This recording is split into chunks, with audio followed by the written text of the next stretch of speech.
اے پیغمبر صلی اللہ علیہ وآلہ وسلم، جو عورت تم سے اپنے شوہر کے بارے میں بحث و جدال کرتی اور اللہ سے شکایت رنج و ملال کرتی تھی، اللہ نے اس کی التجا سن لی اور اللہ تم دونوں کی گفتگو سن رہا تھا۔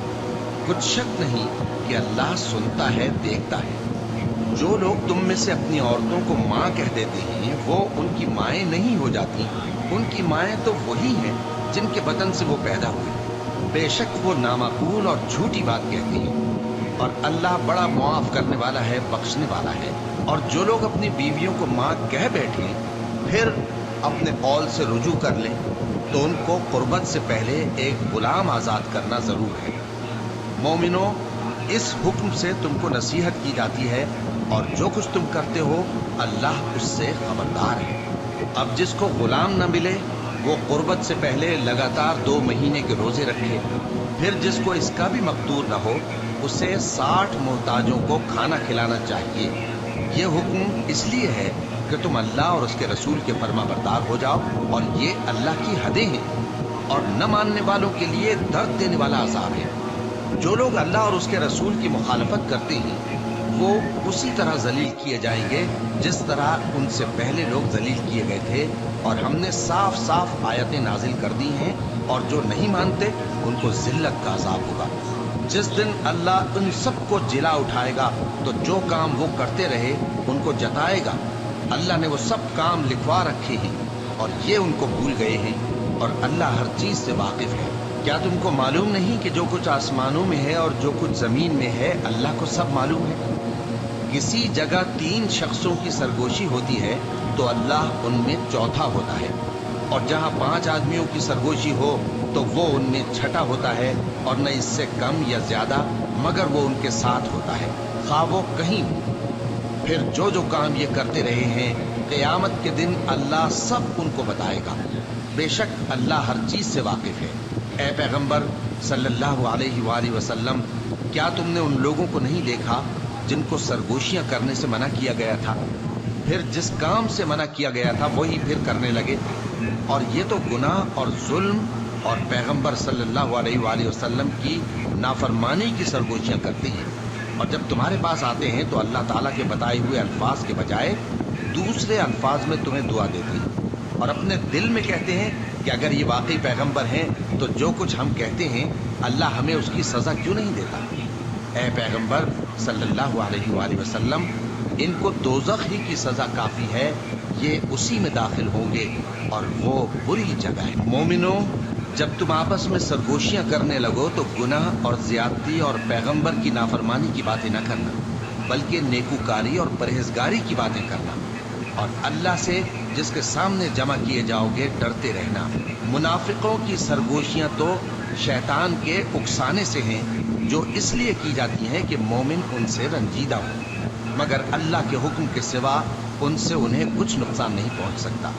تو مومنوں کو چاہیے کہ اللہ ہی پر بھروسہ رکھیں۔ مومنوں، جب تم سے کہا جائے کہ مجلس میں کھل کر بیٹھو تو کھل کر بیٹھا کرو، اللہ تم کو کشادگی بخشے گا، اور جب کہا جائے کہ اٹھ کھڑے ہو تو اٹھ کھڑے ہوا کرو۔ جو لوگ تم میں سے ایمان لائے ہیں اور جن کو علم عطا کیا گیا ہے اللہ ان کے درجے بلند کرے گا، اور اللہ تمہارے سب کاموں سے واقف ہے۔ مومنوں، جب تم پیغمبر کے کان میں کوئی بات کہو تو بات کہنے سے پہلے مساکین کو کچھ خیرات کر دیا کرو، یہ تمہارے لیے بہت بہتر اور پاکیزگی کی بات ہے، اور اگر خیرات تم کو میسر نہ آئے تو اللہ بخشنے والا مہربان ہے۔ کیا تم اس سے کہ پیغمبر کے کان میں کوئی بات کہنے سے پہلے خیرات کرو ڈر گئے؟ پھر جب تم نے ایسا نہ کیا اور اللہ نے تمہیں معاف کر دیا تو نماز قائم کرتے رہو اور زکوٰۃ دیتے رہو، اور اللہ اور اس کے رسول صلی اللہ علیہ وآلہ وسلم کی فرما برداری کرتے رہو، اور جو کچھ تم کرتے ہو اللہ اس سے خبردار ہے۔ بھلا تم نے ان لوگوں کو نہیں دیکھا جو ایسے لوگوں سے دوستی کرتے ہیں جن پر اللہ کا غضب ہوا؟ وہ نہ تم میں ہے نہ ان میں، اور جان بوجھ کر جھوٹی باتوں پر قسمیں کھاتے ہیں۔ اللہ نے ان کے لیے سخت عذاب تیار کر رکھا ہے۔ یہ جو کچھ کرتے ہیں یقیناً برا ہے۔ انہوں نے اپنی قسموں کو ڈھال بنا لیا ہے اور لوگوں کو اللہ کے رستے سے روک دیا ہے، سو ان کے لیے ذلت کا عذاب ہے۔ اللہ کے عذاب کے سامنے نہ تو ان کا مال ہی کچھ کام آئے گا اور نہ اولاد ہی کچھ فائدہ دے گی۔ یہ لوگ اہل دوزخ ہیں، اس میں ہمیشہ جلتے رہیں گے۔ جس دن اللہ ان سب کو جلا اٹھائے گا تو جس طرح تمہارے سامنے قسمیں کھاتے ہیں اسی طرح اس کے سامنے بھی قسمیں کھائیں گے اور خیال کریں گے کہ ایسا کرنے سے کام چل جائے گا۔ سنو، یہی تو ہیں جھوٹے۔ شیطان نے ان کو قابو میں کر لیا ہے اور اللہ کی یاد ان کو بھلا دی ہے۔ یہ لوگ شیطان کا ٹولہ ہیں، اور سن رکھو کہ شیطان کا ٹولہ ہی نقصان اٹھانے والا ہے۔ جو لوگ اللہ اور اس کے رسول صلی اللہ علیہ وآلہ وسلم کی مخالفت کرتے ہیں وہ نہایت ذلیل ہوں گے۔ اللہ نے یہ بات لکھ دی ہے کہ میں اور میرے پیغمبر ضرور غالب رہیں گے۔ بے شک اللہ زور آور ہے، صاحب اقتدار ہے۔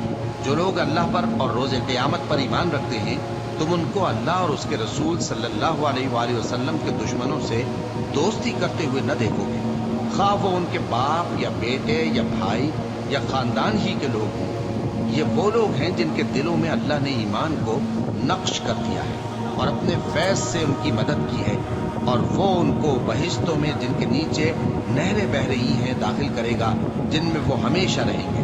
اللہ ان سے خوش اور وہ اللہ سے خوش۔ یہی لوگ اللہ کی جماعت والے ہیں۔ سن رکھو کہ اللہ کی جماعت والے ہی کامیاب ہوں گے۔